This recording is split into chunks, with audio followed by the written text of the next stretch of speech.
లోక్సభ ఎన్నికల్లో బీఆర్ఎస్ కు పడాల్సిన ఓట్లు బీజేపీకి పడ్డాయన్న సీఎం రేవంత్ వ్యాఖ్యలకు కౌంటర్ ఇచ్చారు ఎంపీ ఈటల. ఏ పార్టీకి ఫిక్స్డ్ ఓట్లు ఉండవని, అవి మరో పార్టీకి పడవన్నారు.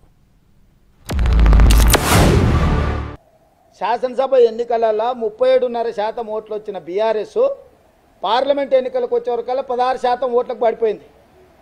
కేవలం కాంగ్రెస్ను ఓడించడం కోసం మొత్తం గంపగుత్తగా తీసుకుపోయి బీజేపీకి ఓట్లు వేసారు.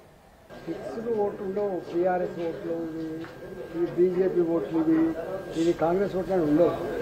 80% పైబడి ప్రజానికం అంతా కూడా అప్పటి పరిస్థితిని బట్టి, అప్పటి అవసరాన్ని బట్టి, అప్పటి నాయకులను బట్టి, అప్పటి పార్టీ ఎజెండాని బట్టి ఓటేస్తారు తప్ప బీఆర్ఎస్ పార్టీకి 60% ఓట్లు ఇవన్నీ అవగాహన లేని మాట్లాడే మాటలు ఎవరు ఉండవు.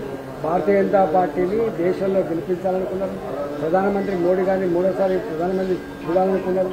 నాలాంటి బిడ్డని గెలిపించుకోవాలనుకుంటున్నారు. ప్రజలు ఓట్లేసింది తప్ప ఈ వాళ్ళు అన్నట్టుగా ఇవన్నీ చెప్తే పడితే ఇవాళ రేపు భార్య చెప్తేనే భర్త ఇంటలేడు, భర్త చెప్తేనే భార్య ఇంటలేడు. ఒకటే ఇంట్లో ఉన్నటువంటి 4 ఓట్లు ఒకే దిక్కు పడతానికి విశ్వాసం లేనటువంటి ఈ రోజులలో మరి ముఖ్యమంత్రి గారు మాట్లాడడం అనేది బాగాలేదు.